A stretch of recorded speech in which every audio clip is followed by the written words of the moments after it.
Урматтуу баяндамачы, айтсаңыз, 6-беренеде 2-абзацта мындай деп турат да, автордук укуктун келип чыгышы жана анын ишке ашырылышы үчүн чыгарманы каттоо же кандайдыр бир башка формалдуулуктарды сактоо талап кылынбайт. Эмнеге талап кылынбайт? Ал автор болгондон кийин талап кылыныш керек. Анткени автордук укук объектилери авторлордун өзүнүн демилгелери менен гана расмий түрдө бекитилет. Жок, сиз башкача жооп бердиңиз. Сиз суроону жакшы карасаңыз. Суроону карадык, туура эле түшүндүк го дейм. Мындай эгерде туура түшүнсөңүз, сөзсүз түрдө каттоодон өтүүнүн кереги жок. Бул автордун өзүнүн эркине, өзүнүн демилгесине байлануу бир нерсе. Ошон үчүн сөзсүз түрдө талап кылынбайт. Жок, сурооңузда мен канаттанбай калдым. Кийинки суроо. 10-беренени карасаңыз, авторлаштардын ар бири башка авторлаштардын макулдугусуз жок эле өзүнүн укугун коргоого болот деп турат да. Анда ар кимиси эле өзүнүн соавтор болсо, ал өзү беркилердин макулдугусу жок эле өзүнүн нересин коргой берсе болбой калат менимче. Соавтор болгондон кийин алар бирдей жооп бериш керек, бирдей укукка ээ болуш керек. Ар ким эле өзүнүкүн тарта берсе, Крыловдун баснясындай болуп калбайбы? Эгер кандайдыр бир автордук укук объектини бир канча автор чыгарса, ошолордун ар бирөөнүн өзүнүн укуктарын коргоого акысы белгиленген. Башка авторлордун макулдугусу жок эле деген турбайбы бул жерде? Өзүнүн ошо тиги чыгарманын чыгарууда катышуусу чегинде гана белгиленген. Башка авторлаштардын макулдугу албетте керек, бирок эгер өзүнүн чегинде, өзүнүн салымы чегинде өзүнүн укугун коргоо укуктуу болушу керек. Бул жерде ал жөнүндө сөз болгон жок да. Ошон үчүн буну менимче ушуну өзгөртүш керек. Урматтуу коллегалар, ушуну карап коюңуздар. Себеби ар соавтор болгондон кийин баардыгы тең укуктуу болуш керек. Кийинки немесе 6-немени карасаңыз, 38-беренедеги фонограммада эфирде же кабель боюнча деген жерде мына кабельный телевидениялар кандай алардын автордун сыйын кандай деңгээлде коргоп атасыздар? Автордук гонорарды кабельный телевидениеден кантип коргоп атасыздар? Тилекке каршы ошо кабелдик же мындай түз абадан берилген телеберүүлөрдө, каналдарда абдан көп автордук укук бузукулары бар. Тилекке каршы биздин мекеменин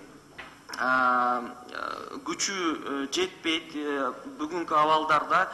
Анткени эң негизги себептердин бирөөсү автордук укук жеке укукка кирет.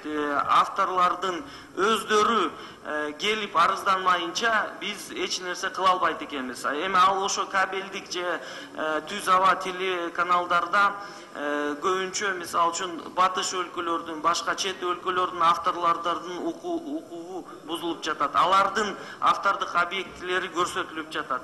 Анан алар бизге кайрылбаса, биздин укук коргоочу органдарга кайрылбастан биз эч нерсе кыла албайт экенбиз. Ушул жерде менде суроо, урматтуу баяндамачы. Чет мамлекеттердики бул жерге коюп туруп эле Кыргызстандын авторлорунун эле укугун коргосаңыздар азыр жакшы болот эле да. Мен буну айтып атканым себеби сиз курсту болсоңуз керек, сиз келгенге чейин, мен депутат болгонго чейин Кыргыз патент мени сотко берген. Дива Виктория деген ырды ырдагандыгым үчүн. Өтө чоң 20 000 сомго мени соттошкон. 20 000 сом менен кийин мен утуп чыктым. Дива Викторияны сиз Киркоровго төлөп беришиңиз керек. Киркоровдун адресин көрсөтө албайт.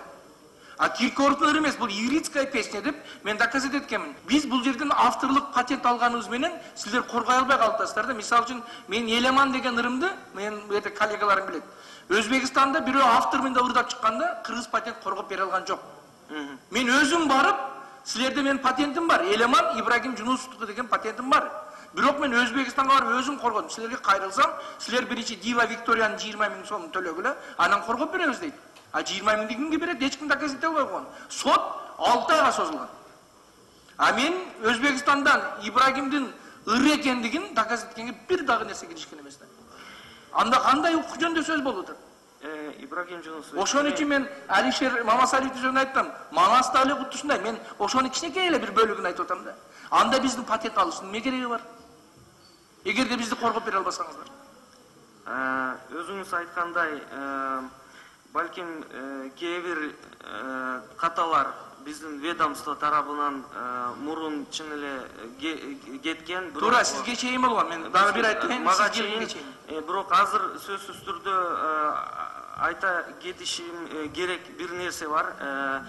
Тилекке каршы биздин кенен коомчулук керек болсо биздин депутаттардын арасында да бир аз түшүнбөстүк бар да. Кыргыз патент автордук укуктарды коргоо үчүн шарттарды гана, керектүү шарттарды түзө алат. Мыйзамдарды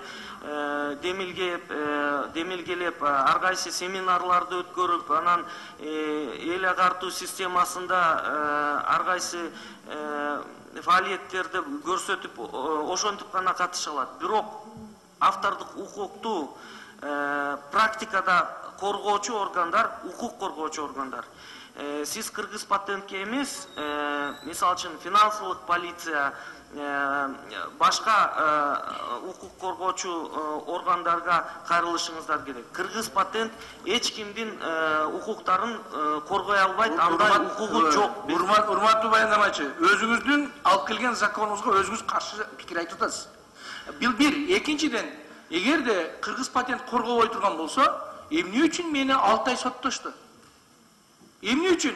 Мен концертте Дива Виктория деген бир ырдырдап койгондугум үчүн 20 000 сом төлөсүн дейт. Эгерде концерттен чыккан акча 20 000 сомго жетпейт.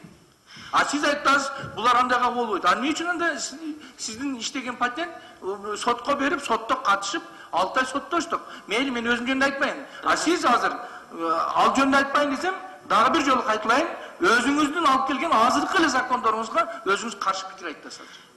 Уруксат берсеңиздер түшүндүрөйүн бир аз эмне үчүн мисалы үчүн батыш өлкөлөрүнөн бизге эч арыз келбеди, эмне үчүн алардын укугун коргонгон жокпуз. Анан жанагы сиз айтып аткан Viva Victoria жөнүндө сиз менен биздин мекеме соттоштур.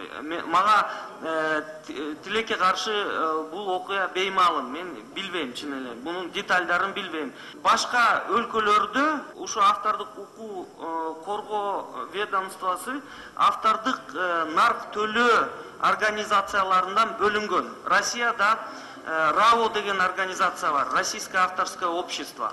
Тилекке каршы Кыргыз патент ошо нарктарды чогултуучу жана кайра таратып берүүчү орган болуп калган. Биз бул 20 000 төлөп бердим. Алар мени тааныбайт да. Каяктан алар сотко берет? Алар тааныбайт. Эгерде Киркоров Ибрагимди тааныйм десе деле мен төлөп бердим. Ал деле тааныбайт. А силер жөн эле воздуктан ала бергенсиңер.